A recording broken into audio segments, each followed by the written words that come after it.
देखिए, जैसा कि आप जानते हैं, क्रिसमस से 2 दिन पहले यहाँ पे काफ़ी अच्छी बर्फबारी हुई है और पूरे देश से जो पर्यटक हैं यहाँ पे आ रहे हैं अपने फैमिलीज़ के साथ, अपने फ्रेंड्स के साथ, तो यहाँ पे एंजॉय कर रहे हैं। तो डेफिनेटली पिछले साल के कंपैरिजन में जो है ऑक्यूपेंसी हमारी बढ़ी है। जो हमारे मेन हिल स्टेशन है जैसे शिमला है, मनाली है या धर्मशाला, यहाँ तो ऑक्यूपेंसी हमारी लगभग 80% तक जा रही है। लेकिन ओवरऑल अगर स्टेट का देखा जाए, क्योंकि हिल स्टेशन या बाकी रूटीन के जो हमारे होटल्स हैं जहाँ हिल स्टेशन पे नहीं है, अगर उनका देखा जाए तो वहाँ पे ऑक्यूपेंसी ऐसा कोई स्नोफॉल के अलावा कोई अट्रैक्शन का पॉइंट नहीं है, तो वहाँ पे ऑक्यूपेंसी ऐसा एवरेज है, कुछ थोड़ा सा फर्क पड़ा। तो पूरे स्टेट का देखा जाए तो लगभग 40% तक ऑक्यूपेंसी जो पूरे ओवरऑल स्टेट की रह रही है।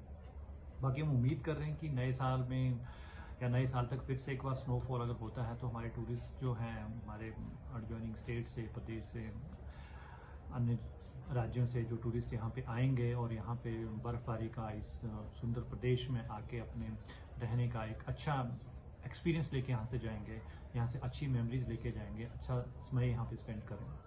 और 31 के बाद भी हमें उम्मीद है कि नए साल में भी अगर स्नोफॉल होता है तो डेफिनेटली टूरिस्ट जो है यहाँ पे आएंगे। और हमारा ये प्रयास है कि जो भी टूरिस्ट हमारे होटल्स में ठहरे हैं उनके लिए कुछ ना कुछ मनोरंजन की एक्टिविटीज़ रहें। अगर अपने बच्चों के साथ आए हैं, अपने फ्रेंड्स के साथ आए हैं, तो कुछ गेम्स, कपल गेम चल रही हैं, कुछ बच्चों के लिए अलग अलग सी गेम्स हैं, इंटरटेनमेंट की बहुत सारी चीज़ें जो हम इसको ईजाद कर रहे हैं और उसको इम्प्लीमेंट कर रहे हैं, जिससे कि टूरिस्ट का एक अच्छा एक्सपीरियंस हमें यहाँ पे अच्छी फीडबैक या टूरिस्ट से यहाँ पे मिली है। जैसे अब ट्रिपल एच की बात करें तो अभी गजल नाइट चल रही थी, फूड फेस्टिवल चल रहा है, अलग अलग और इवेंट्स हो रहे हैं। हर तरह के जो हमारे पास टूरिस्ट आ रहे हैं उनके लिए हर तरह की कोई ना कोई एक्टिविटी का हम प्लान कर रहे हैं। पिछले साल के मुकाबले बात करें तो इस बार क्या है टूरिस्टों का फ्लो?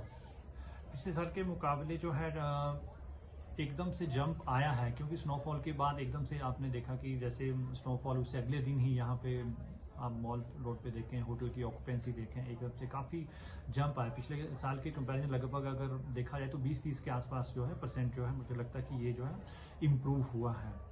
और इसका एग्जांपल आप देख सकते हैं, आप मॉल रोड पे जाइए या होटल्स में देखिए, ऑक्यूपेंसी जो हर जगह टूरिस्ट आ रहे हैं। सुचारू रूप से चल सके। देखिए, पूर्वत की तरह हर साल की तरह हम जैसा कि जानते हैं कि शिमला जो हमारा कैपिटल है, इट्स इंटरनेशनल टूरिस्ट डेस्टिनेशन है। और हर वर्ष जो है विंटर के समय में जो है यहाँ पे बहुत सारे सैलानी आते हैं, लाखों की संख्या में लोग आते हैं।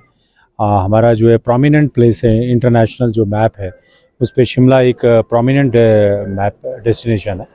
तो इन सब चीज़ों को ध्यान में रखते हुए हमने यातायात को संचालित करने के लिए और जो विंटर कार्निवल का एक नया इनिशिएटिव है डिस्ट्रिक्ट एडमिनिस्ट्रेशन और नगर निगम का, उन सब चीज़ों को ध्यान में रखते हुए जो है वो ट्रैफिक सुरक्षा और क्राउड मैनेजमेंट को जो संचालित करने के लिए हमने एक कॉम्प्रिहेंसिव प्लान बनाया है। और अभी तक पिछले 2-3 दिनों का अगर मैं आंकड़ा आपके साथ शेयर करता हूँ तो हमारा जो शोगी बैरियर है जहाँ से आउटसाइड स्टेट व्हीकल्स आते हैं, तो लगभग 60,000 के करीब गाड़ियों का आवागमन हो चुका है, जिससे कि हम ये क्लियर असेसमेंट कर सकते हैं कि बहुत सारी संख्या में टूरिस्ट इस वर्ष सैलानी जो हैं वो हमारे डिस्ट्रिक्ट में आ रहे हैं। और उनकी सुरक्षा और यातायात प्रबंधन को लेकर के हमने एक अच्छी बृहद कॉम्प्रिहेंसिव कार्य योजना बनाई है और उसी को हम एग्जीक्यूट कर रहे हैं। आने वाले 2 दिनों के लिए सर अलर्ट भी है बर्फबारी का और फिर न्यू ईयर भी है, तो चुनौती ज़्यादा है, किस तरह से देख रहे हैं और अभी क्या प्लान है पुलिस प्रशासन? नहीं, जो न्यू ईयर की प्रेपरेशन है उसको लेकर के तो डिस्ट्रिक्ट एडमिनिस्ट्रेशन में जिलाधीश महोदय की अध्यक्षता में एक बैठक हो चुकी है और सभी बहुत सारे विभाग इसमें स्टेक होल्डर हैं। पुलिस प्रमुखता से अपनी भूमिका निभाती है, तो उसमें सभी को जो AOR है, सभी का एरिया ऑफ रिस्पॉन्सिबिलिटी है, उसको डिफाइन किया गया है और सभी का कार्य चिन्हित है।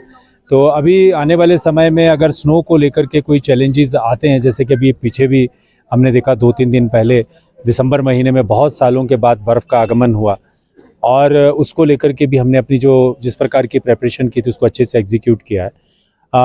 जो स्नो का चैलेंज है उसको लेकर के तो हम एक कॉम्प्रिहेंसिव प्लानिंग पहले से ही करते रहते हैं और इसमें हमने आइडेंटिफाई किया, जियो मैपिंग की है सभी जगहों की, कौन कौन से चैलेंजिंग पॉइंट हैं, कहाँ पे स्लिपरी कंडीशंस रहती है रोड्स की। और डिस्ट्रिक्ट एडमिनिस्ट्रेशन और पुलिस जो है सक्षम है, अगर कहीं बर्फ़ आती है तो हम अपनी केपेबल हैं, शॉर्टेस्ट स्पैन ऑफ टाइम में जो है रोड्स को ओपन कराते हैं। हमारे पास एडिक्वेट JCB मशीन्स हैं, हाइड्रास हैं, QRT है और क्रेन्स भी हैं। तो जो चैलेंजेस और जो डिफ़िकल्टीज़ रहती हैं उसको हम अच्छे से अंडरस्टैंड करते हैं और अकॉर्डिंगली हम उसको लेकर के हमने अच्छी प्रेपरेशन की है, ताकि कोई टूरिस्ट जो बाहर से आते हैं उनको कैसे गाइड करना है, कौन से एरियाज़ ऐसे हैं जहाँ पे जो बाहर से पर्यटक आते हैं उनको मदद की ज़रूरत रहती है, वो सारे के सारी चीज़ें जो है उसमें हमने अच्छा वर्क प्लान किया है, उसको एग्जीक्यूट भी कर रहे हैं। और अभी भी आपने देखा होगा कि हमने अच्छे से अपना प्लान को एग्जीक्यूट किया है। अगर आने वाले 2-3 दिन में बर्फ़ आती है तो उसको लेकर के भी हम पूरी तरह से रेडी हैं। और हमारा फोकस ये है कि जो ईयर एंड पे जो ओकेज़न रहता है, जो एक शिमला में कैपिटल में हमारा फेस्टिव एनवायरनमेंट रहता है, उसमें एक अच्छे फैसिलिटेटर की भूमिका में हम रहें। और जो बाहर से लोग सैलानी जो है आते हैं, they should go with good memories from our district. इन्हीं सभी चीज़ों को फोकस करते हुए हम अपने कार्य को कर रहे हैं।